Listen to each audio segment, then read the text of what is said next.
오늘 말씀의 제목은 숨으라고 하는 제목으로 말씀을 드리겠습니다. 하나님이 나를 숨기실 때가 있어요. 첫째, 숨겨진 생활에 대해서 말씀을 드리고자 하는데, 하나님은 엘리야 선지자에게 명령을 내리셨어요. 그 명령을 한번 열왕기상 17장 2절로 4절부터 한번 읽어보겠습니다. 시작. 여호와의 말씀이 엘리야에게 임하여 이르시되 너는 여기서 떠나 동쪽으로 가서 요단 앞 그리 시내가에 숨고 그 시내물을 마시라. 내가 까마귀들에게 명령하여 거기서 너를 먹이게 하리라. 하나님은 모세에게 애굽 왕 바로에게 나가라 그런 적도 있으시고, 또 이렇게 엘리야 선지자에게 숨으라 하신 적도 있으신 것을 볼 수가 있습니다. 하나님께서 하시는 일은 우리 인간의 생각으로는 다 파악할 수 없지만, 그러나 하나님께서 필요할 때마다 일하시는데, 이번에는 엘리야를 통해서 숨으라 하시는 말씀을 볼 수가 있어요.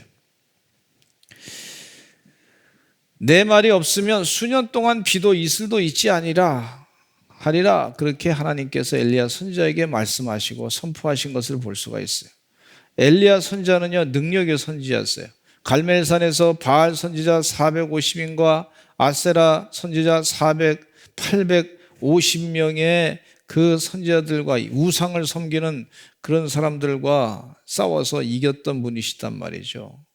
근데 오늘 이 제단에 그 하늘에 불이 내려가지고 하나님께서 그 영적인 전쟁에서 갈멜산에서 승리했던 그 엘리야 선지자인데, 그 열왕기상 17장 말씀이 오늘 본문 말씀이고, 열왕기상 18장에 이 악한 우상을 섬기는 사람들을 물리치는 역사가 나온단 말이에요. 근데 이 영적 전쟁에서, 큰 전쟁에서 승리하기 전에 하나님께서 숨으라 하신 것을 볼 수가 있어요. 한번 따라서 해보실까요? 숨으라. 숨으라. 지금 큰 영적인 전쟁에서 무슨 그 전쟁에 대해서 앞으로 네가 전쟁에 나가서 이겨야 되니까 숨으라 이렇게 하신 것도 아니시고, 그냥 숨으라 하신 거예요. 무슨 일을 하실지 하나님, 이 엘리야 선지자는 하나도 모르는 상태에서 숨으라 그렇게 하신 것을 볼 수가 있어요. 예수님이 변화산상에 있을 때 모세와 엘리야가 나타났는데, 구약 성경의 위대한 지도자를 뽑는다 그러면 모세와 엘리야를 뽑을 수가 있습니다. 그런데 이 엘리야에게 하나님은 아무도 없고 외롭고 쓸쓸한 시냇가에서 먹을 것도 없는 곳에서 시냇물을 마시면서 까마귀를 통해서 먹을 것을 먹이게 하리라고 약속하신 내용만 있으시면서, 그러면서 숨으라, 홀로 있으라, 숨어라 있으라 이렇게 말씀하신 것을 볼 수가 있어요. 이 하나님은 갈멜산의 위대한 승리가 있기 전에 그리 시냇가에 숨겨진 생활이 필요한 것으로 분명히 볼 수가 있어요. 우리는 하나님께서 왜 그러셨는지 정확히 그 내용은 모르지만, 그러나 하나님께서 분명히 이유가 있으시니까 숨으라 그렇게 하신 말씀을 볼 수가 있어요. 또 갈멜산의 위대한 승리 이후에도 또다시 숨겨지는 생활을 이 엘리야 선지자가 하게 됐어요. 그래서 도망을 쳐가지고 아합 왕의 부인 이세벨이라고 하는 여인이 말이죠, 죽이겠다고 하니까 도망을 쳐가지고 호렙산에 있어서 거기서 홀로 있게 됐던, 숨어 있게 됐던 것을 볼 수가 있어요. 그때는 상황이 본인이 어려워서 도망쳐서 숨어 있는 거고, 지금은 여기서 하나님께서 명령을 내려서 숨어 있으라 이렇게 명령을 내리신 것을 볼 수가 있습니다. 우리 하나님이 하시는 일은 참 인간의 생각으로는 다 이해할 수가 없어요. 그러나 하나님 분명히 일하십니다. 할렐루야. 따라서 하나님께서 일하십니다. 인간의 생각으로는 다 알 수가 없는데 하나님이 일하세요. 엘리야 선지자가 지금 아주 위대한 일을 하신 분인데, 이 숨어 있었던, 하나님 명령을 받아서 숨어 있었던 때가 있었고, 또 한 번은 자기가 무서워서 도망을 치면서 숨게 된 것도 있었던 걸 볼 수가 있어요. 그러니까 엘리야 선지자 가지고 야 그렇게 위대한 일을 했는데 뭐 그렇게 무서워서 숨었나? 우리가 비난할 수도 없습니다. 이 사람의 그 여러 가지 상황과 정황이 다 다른 것을 볼 수가 있다면 하나님께서 말씀하신 내용이 있단 말이죠. 하나님은 모세를 80세에 부르셨어요. 이스라엘 백성들을 구원하라고 부르셨는데 근데 하나님께서 모세를 80세 이전에 그냥 두신 것이 아니라 그때도 하나님께서 훈련을 시켜서 훈련. 나일강에서 바로왕의 공주로부터 건짐을 받은 모세는 애굽의 바로왕의 궁정에서 40년 동안이나 훈련을 받았어요. 훈련. 따라서 합시다. 훈련. 그 훈련 받는데 어떤 훈련을 애굽에서 왕의 그 왕자로서 훈련을 많은 좋은 교육가들을 통해 가지고 훈련을 받았어요. 그 40년 동안에 이 모세가 40년을 자라는 동안에 애굽의 언어도 잘 배웠고 뭐 여러 가지 이 교육 가운데 뭐 여러 가지 지혜 얘기도 들었을 것이고 아마 많이 그랬을 거예요. 그래서 애굽 왕에 혹시 이 바로 왕의 후계자가 돼가지고 모세가 바로 혹은 2세, 3세 뭐 이렇게 될 수도 있었단 말이죠. 아주 그런 기회가 있었는데 이 자기 동족을 괴롭히는 애굽의 군사를 쳐 죽이고 이 모세가 그를 모래 속에 숨겨두고 광야로 도망치게 됐어요. 그래서 모세는 미디안 광야에서 40년 동안이나 양떼를 치는 사람이 되었단 말이에요. 양떼도 자기 양떼를 친 것이 아니라 자기가 재산을 늘리기 위해서 뭐 군사력을 키우기 위해서 자기가 그동안 공부한 것을 더 확장시키기 위해서 양떼를 키운 것이 아니고 뭐 비즈니스를 하기 위해서 키운 것이 아니고 그냥 미디안의 그 장인어른의 이드로의 양떼를 친 거예요. 먹고 살기 위해서 그렇게 한 거죠. 그러니까 이 40년 동안 이제 그 일을 매일같이 한 거예요. 하루도 빼놓지 않고 매일 산에 올라갔다 내려갔다 하면서 매일 훈련한 거예요. 한마디로 모세의 40년의 생활은 애굽 왕 바로 왕을 로부터 도망쳐 가지고 숨은 생활을 한 거죠. 숨은 생활. 본인이 숨어 있는 생활을 하게 된 걸 볼 수가 있어요. 왜 하나님께서 이렇게 숨은 생활을 하게 했을까? 환경이 그렇게 된 거예요. 지금 모세의 경우에는 하나님께서 명령을 내려서 숨어 있으라 이렇게 한 건 아니고 환경이 지금 상황이 그렇게 됐어요. 그래서 숨어 지냈던 것을 볼 수가 있습니다. 요셉이 애굽의 총리 대신이 되어가지고 자신의 가족과 민족을 구원하는 위대한 역사를 이루기 전에는 형들의 미움을 받았던 때가 있었어요. 형들의 시기를 받아가지고 웅덩이에 빠져 죽을 뻔한 위험을 경험했습니다. 보디발 장군의 집에서 노예로 숨겨진 생활했습니다. 후에는 보디발 장군의 아내 유혹을 물리치고 자신의 육신 내 정욕도 제어하고 승리했지만 도리어 그의 신분은 죄수의 신분으로 전락하고 죽을 날만 기다리는 신세가 되었어요. 2년이 넘는 시간을 감옥에 있었던 그는 상당히 답답했을 거예요. 그러니까 본인이 하나님께서 명령을 내려서 숨으라고 한 건 아니에요. 근데 상황이 홀로 있게 되는, 주변에 아무도 자기를 도와주는 사람 없는 그런 생활을 하게 됐다. 그렇게 이 말씀 가운데 볼 수가 있어요. 아무도 도와주는 사람이 없어. 자기가 도와준 사람이 있는데 그 술 맡은 관원의 꿈을 해석해 줘가지고 그가 살아났단 말이죠. 다시 애굽 왕의 술 맡은 자로 복직이 돼가지고 다시 신분이 회복이 되는데 얼마나 좋아요. 그러면 바로 옆에서 저 사람 억울한 사람이니까 좀 도와서, 좀 요셉이라고 하는 사람이 억울하게 됐으니까 좀 도와서 꺼내달라고 그렇게 할 수도 있었는데 그런 얘기도 한마디 하지 아니하고 그냥 2년 동안 고생만 잔뜩 한 거예요. 아마 일반 사람들 같으면요, 사람들 도와줘도 나한테 도움도 하나도 안 주네, 그렇게 섭섭했을 거예요. 그러나 요셉은 그거에 관여하지 아니하고 속상해하지 아니하고 끝까지 환경에서 숨어 있을 수밖에 없었다. 따라서 한번 하시죠. 환경에서 외롭게 숨어 있을 수밖에 없었다. 이게 참 그런 경험을 여러 사람들 앞에서 있는데 나를 도와주는 사람도 없고 아는 척하는 사람도 없고 그러면 사람이 야 이게 뭐냐 이게 예? 환경에 의해서 완전히 군중 속에 외로운 사람 숨어 있는 것과 같은 그런 사람이 될 수 있다. 누가 내 상황을 좀 이렇게 시원하게 풀어줄 수 있는 사람도 없고 알아주는 사람도 없고 그랬던 그런 경우도 있단 말이에요. 요셉의 경우가 바로 그런 경우였어요. 다윗 왕도 마찬가지죠. 이스라엘 백성들 모두가 존경하는 지도자인데 대단히 전쟁을 잘했던 분이신데요. 그런데 하나님께서 그를 환경 가운데 숨어 있게 하신 걸 볼 수가 있어요. 사울 왕이 말이죠. 그를 죽이겠다고 하니까 도망쳐서 3,000명이 죽이겠다고 덤벼드는데 말이죠. 얼마나 힘들었어요. 숨어 있을 수밖에 없어요. 동굴 속에 숨어 있었어요. 동굴 속에. 또 동굴 속에 숨어 있다가 안 되니까 이리저리 도망치면서 숨어 지낼 수밖에 없었다고 이 성경 말씀에 분명히 나와 있습니다. 근데 이 다윗은요, 숨어 있는 순간에도 시편에 보니까 하나님을 찬양했어요. 그 가운데서도 살려주신 하나님 감사합니다. 하나님을 찬양했던 다윗의 모습을 볼 수가 있습니다.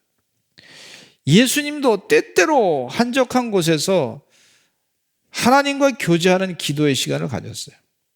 제자들이 말이죠, 예수님께서 기적을 일으켜서 소문이 사방에 예수님 소문이 잔뜩 퍼지니까 예수님이 어디 오신다 그러면 사람들이 쫙 몰렸어요. 그러니까 이 제자들은 이때 기회다. 예수님 좀 한번 확 사람들을 끌어가지고 기회를 잡아서 이스라엘의 왕이 되시면 좋겠다 이렇게 생각하는 그런 좋은 기회인데 갑자기 예수님이 어디 가신 거예요. 예수님 한적한 곳에 가서 기도하셨죠.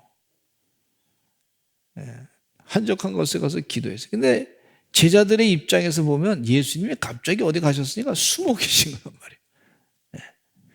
예수님은 자발적으로 하나님께 기도하면서 제자들 입장에서 볼 때는 숨어 계셨다. 그렇게 볼 수가 있습니다. 하나님과 깊은 교제하는 시간.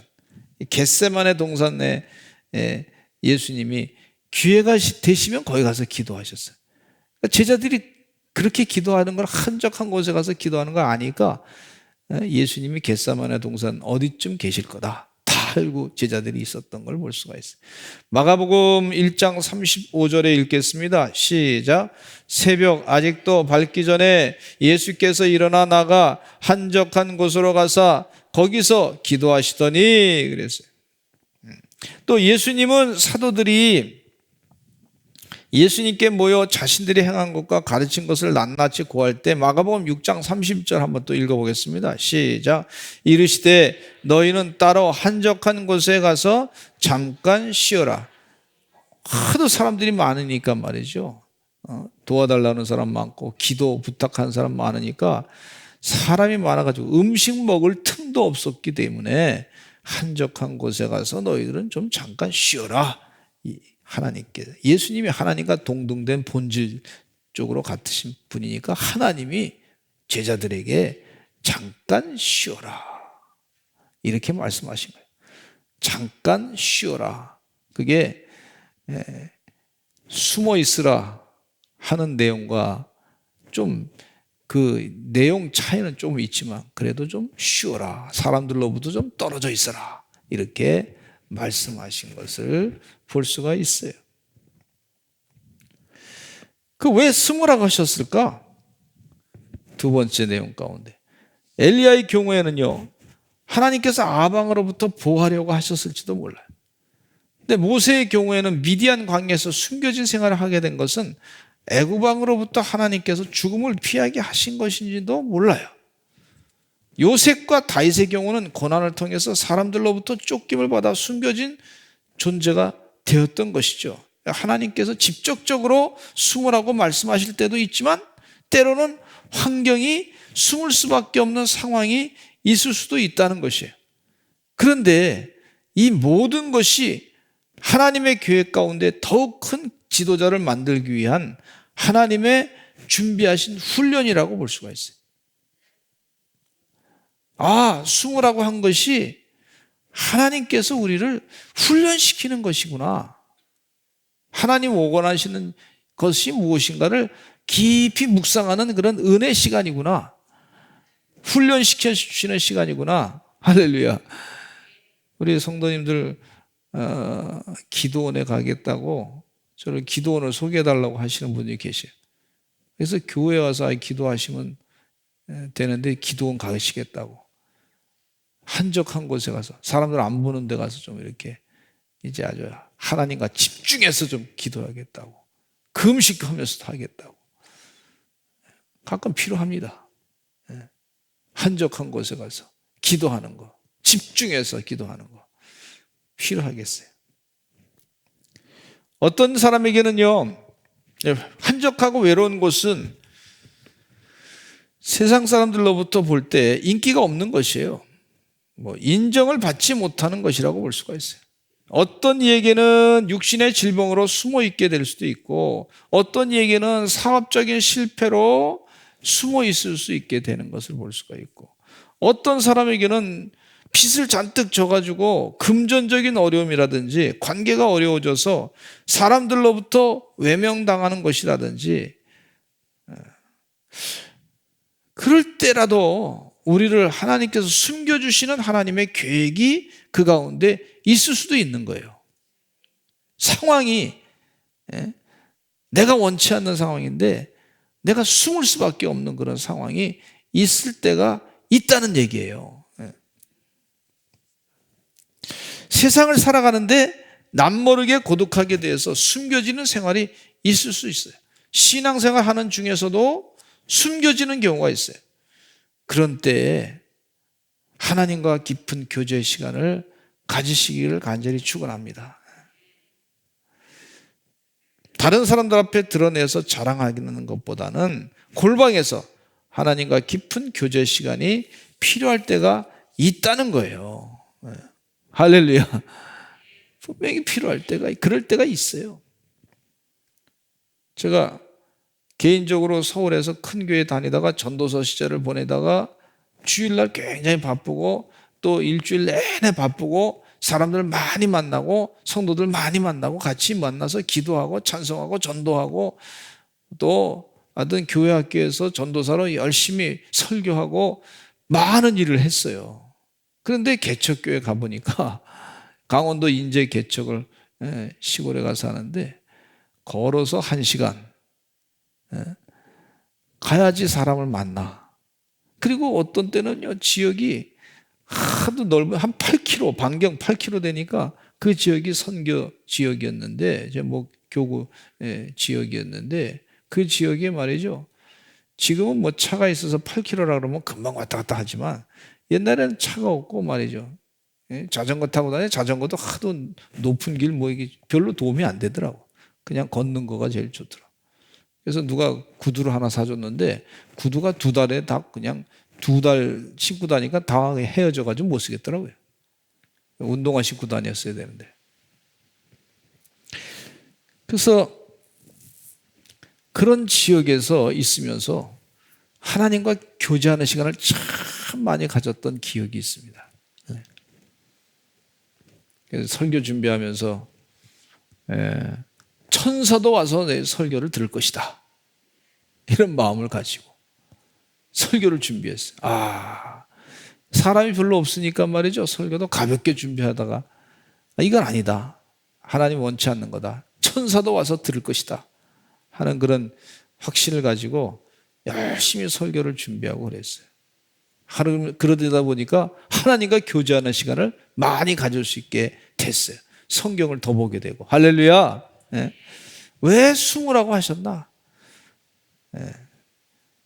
유학을 가서 사람을 제대로 만날 수 있는 그런 기회도 없으니까 말이죠. 큰 교회에다가 가서 유학 가서 지내는데 사람 많이 못 만나잖아요. 공부를 하는 거죠. 하나님과 교제하고 씨름하는 거, 씨름하고 기도하면서 교제하고 씨름하고 아르바이트하고. 아르바이트 하면서도 하나님 함께 하셔서 이 모든 생활을 다 지켜주셔서 영광 돌리게 해달라고 기도하고 그런 시간을 보내는 거예요. 할렐루야. 왜 숨으라고 하셨나? 사람마다 환경과 처지가 다 다르지만 그 숨으라고 하는 시간이 하나님께서 훈련시키는 그런 은혜의 기회다라는 생각을 가지시기를 간절히 축원합니다. 참 이게 중요한 거예요. 사람들과 많이 만나다가 갑자기 못 만나면요, 사람이 어떤 때는 이 답답하고 왜 사람들이 나를 잊어버렸나? 나를 생각 안 해주나? 그러면서 고독감도 들을 수 있고 외로움도 느끼기가 쉽고 그래요. 그러면 그걸 견디다 못해 힘들어해요. 굉장히 힘들어요. 저도 그런 시간을 보냈던 적이 있는데 그 순간이 하나님과의 교제하는 시간이에요. 가만히 보니까. 훈련의 시간인 줄로 믿습니다. 사람들 흔히 사람들로부터 인정받기를 굉장히 원하지 않습니까? 그럼 그것이 그 가운데서 쉽게 사람들이 내 달란트가 그런 사람을 통해서 내가 달란트를 그렇게 나의 달란트를 확인할 수 있는 그런 기회가 될 수도 있고 내가 무슨 사람한테 좀 도움을 줘야 되는데 근데 그러기 전에 하나님께서 우리에게 이 숨어 있는 시간을 갖기를 원하시는 걸 볼 수가 있어요. 숨어 있는 시간. 이 엘리야 예언자가 말이죠. 숨어 있는 시간을 가졌어요. 하나님께서 숨어 있으라. 그리시네가에서 숨어 있으라 이렇게 말씀하고 있어요.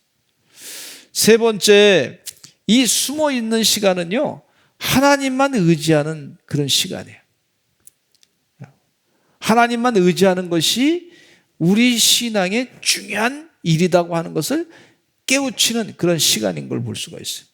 하나님만 의지하는. 따라서 합시다. 하나님만 의지해라. 겸손이 낮아지는 기회가 우리들에게 필요해요. 겸손.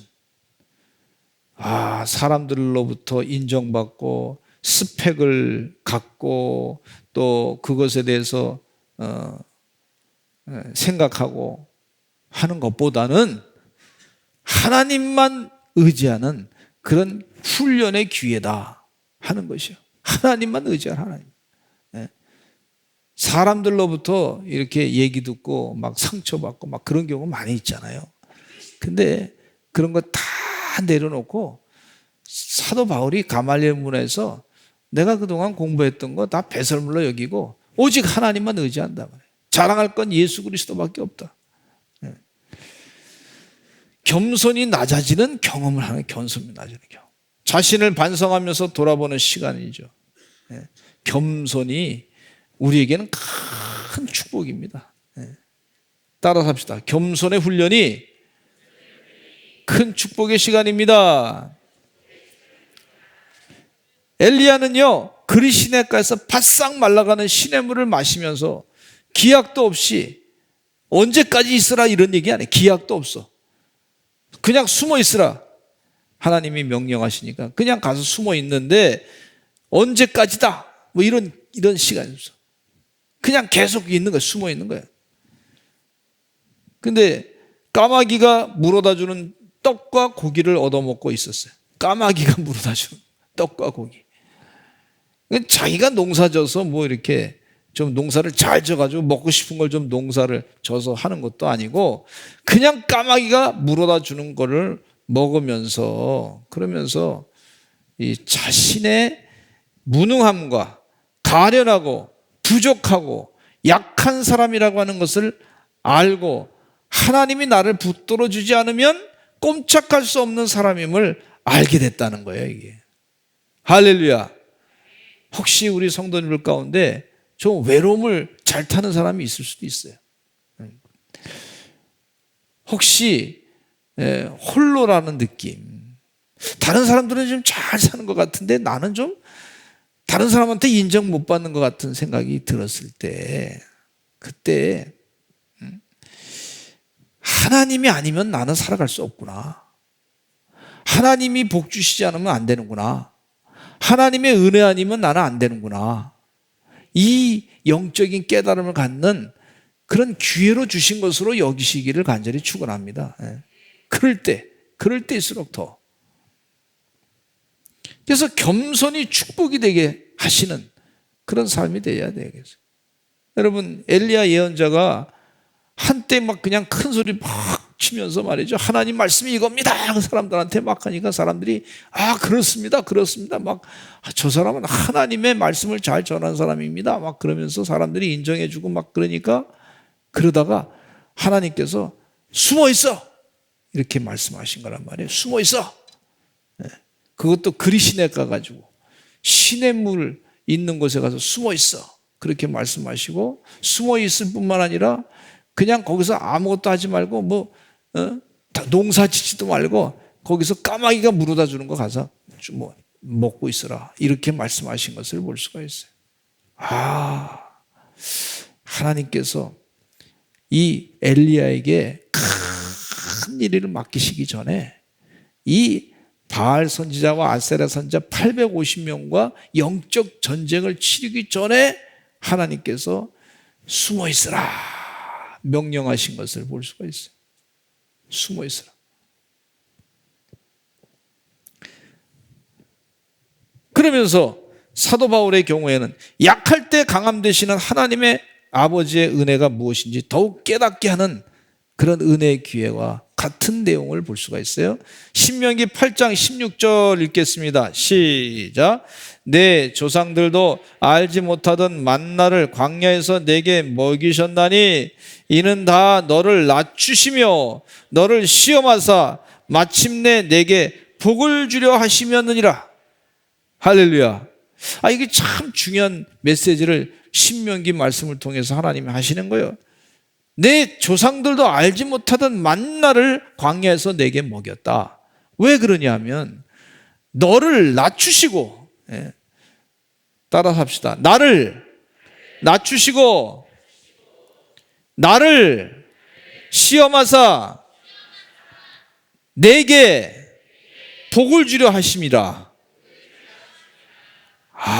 이런 계획이 계셨구나.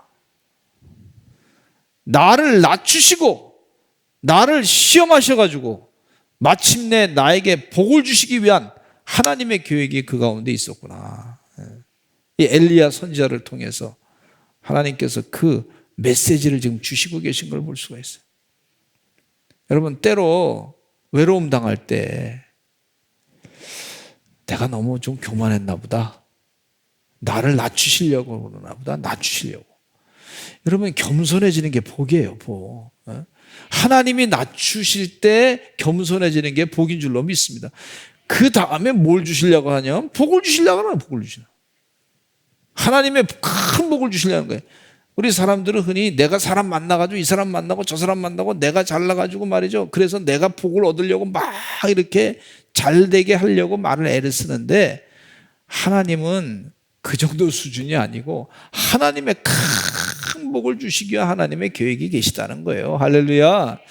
할렐루야. 히브리서 11장 11절 읽겠습니다. 시작. 믿음으로 사라 자신도 나이가 많아 단산하였으나 잉태할 수 있는 힘을 얻었으니 이는 약속하신 이를 미쁘신 줄 알았습니다. 믿음으로 사라 자신도 나이가 많아 단산했다. 그런데 잉태할 수 있는 힘을 얻었다. 잉태할 수 있는 힘을 어떻게 얻었냐면 약속하신 일을, 즉 하나님을 하나님 확실히 믿었단 말이죠. 지금 이 외로운 순간, 누가 알아주지 않는 순간 같은 그런 상황 가운데 있을 때 하나님이 확실히 도와주실 분으로 믿는 훈련의 시간인 줄로 믿습니다. 하나님이 나이가 90이 돼가지고 아기를 낳았단 말이죠. 얼마나 감사해요. 기적이죠, 기적. 하나님만 의지하는 거, 하나님만 의지하는 거. 힘을 얻는 것은 내 힘으로 되는 게 아니구나. 하나님의 힘으로 되는구나. 이걸 깨우쳐 주시는 은혜인 줄로 믿습니다. 내 힘이 아니고 하나님의 능력. 그러니까 이제 엘리야가요, 할 수 있는 일은, 자기는 지금 완전히 무능했어요. 그리 시냇가에서 무슨 농사 짓는 것도 아니고 아무것도 할 수 있는 게 없고 물도 바삭바삭 말라가는데 말이죠. 거기서 무엇만 의지해야 되냐면 하나님께서 너 숨으라 하는 얘기는 너 하나님만 의지해라, 그런 얘기예요. 주의 은혜 가운데 우리 서산제일 성도님들은 하나님만 의지하시기를 간절히 축원합니다. 예. 겸손해서 말이죠. 하나님만 의지하고 미리 염려하지 말라는 거예요. 미리 염려하지 마. 너 앞으로 무슨 일이 있을지 너 그거 자꾸 생각하지 마라. 미리 염려하지 말아라.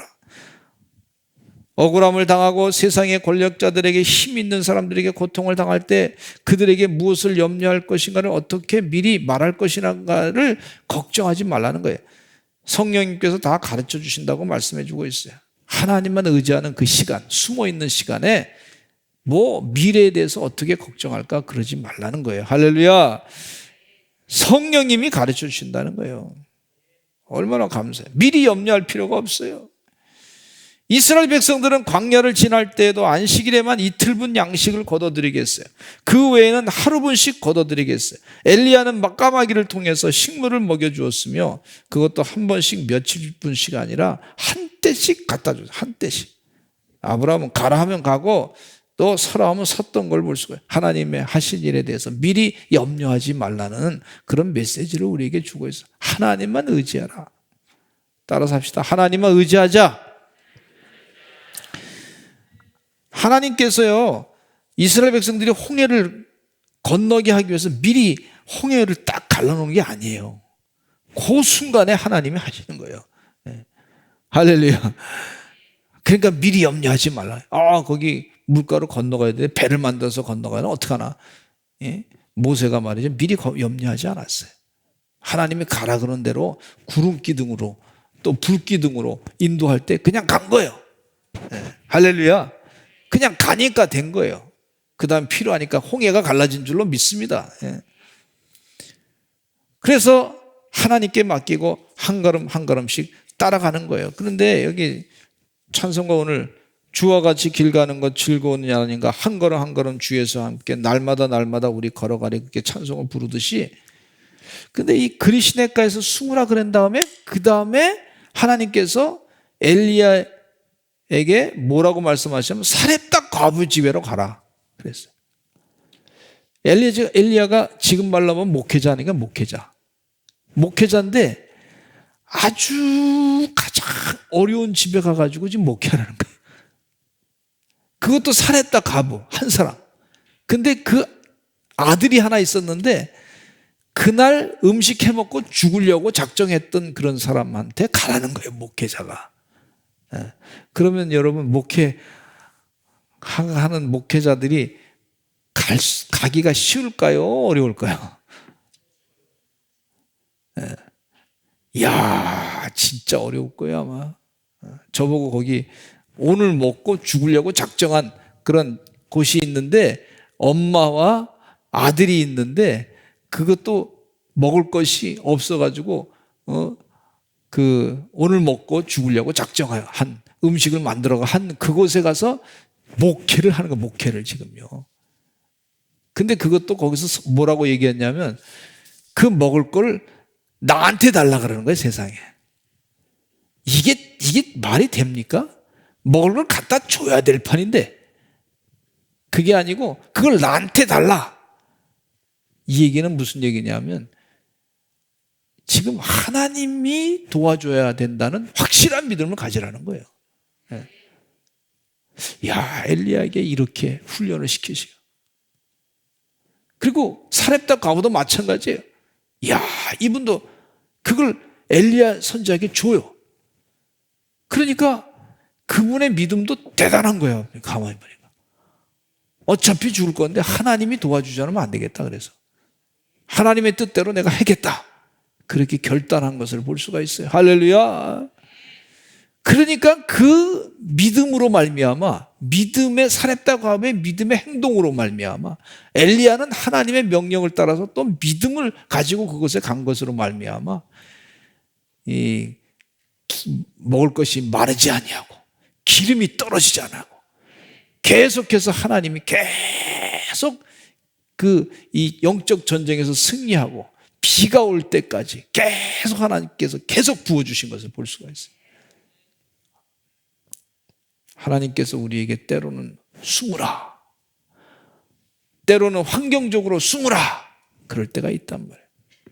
그 순간에 하나님만 의지하고 사시는 우리 귀한 주의 종들 되시기를 간절히 축원합니다. 하나님의 은혜 없으면 살 수가 없어요. 여러분, 우리 세상에 살면서 조금 돈 좀 벌었다고, 스펙을 좀 챙겼다고 하나님을 쉽게 잊어버리지 마시기를 간절히 축원합니다. 그거 가지고 살려고 자꾸 생각하지 마세요. 자꾸 하나님의 복이 필요합니다. 하나님의 복.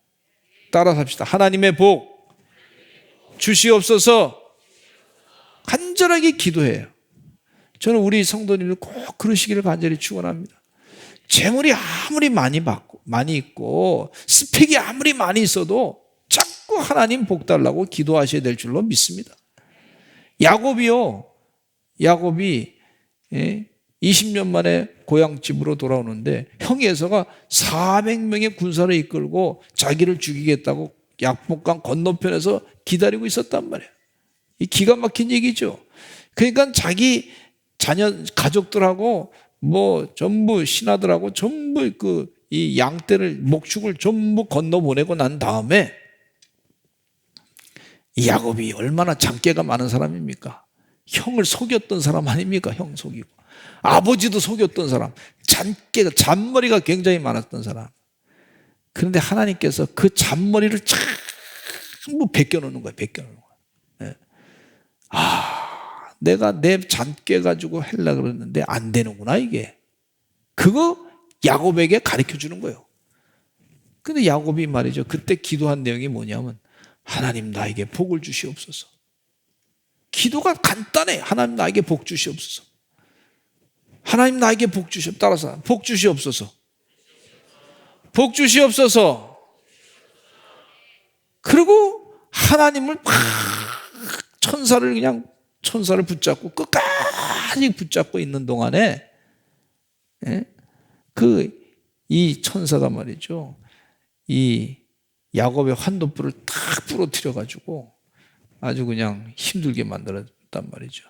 그리고 나서 이름을 바꾸라 그랬어요. 이스라엘로 바꾸라 그랬어요.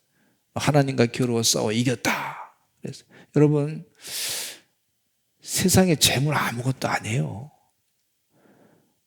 우리 하나님의 복이 더 중요한 거예요. 아멘? 그래서 자꾸 기도하는 거예요. 하나님 나에게 자비를 베풀어 주시옵소서. 복 주시옵소서. 그러니까 오늘 저는 이게 자꾸 우리 성도님들 만나면 복 받으세요. 자꾸 그렇게 하게 되더라고. 여러분, 하나님의 복을 자꾸 간구하시기를 간절히 축원합니다. 그러다 보면요, 사람이 이 세상의 물질, 재물, 거기에 빠졌던 것들이 다 이거 순간적으로 다 사라질 수 있구나. 하나님의 복이 더 중요하구나. 하나님의 자비가 중요하구나. 하나님의 은혜가 중요하구나 하는 은혜의 영적인 깨달음이 계속 있어야 될 줄로 믿습니다. 저는 우리 교회 성도님들이 이 수요 기도에 와가지고 하나님 복 주시옵소서, 자비를 베풀어 주시옵소서. 은근히 세상적으로 지금 먹고 살 게 충분히 있단 말이에요. 내가 그냥 하나님 복이 없어도 그냥 사람이 말이죠, 마음이 은근히 그런 쪽으로 빠지기가 쉬워요.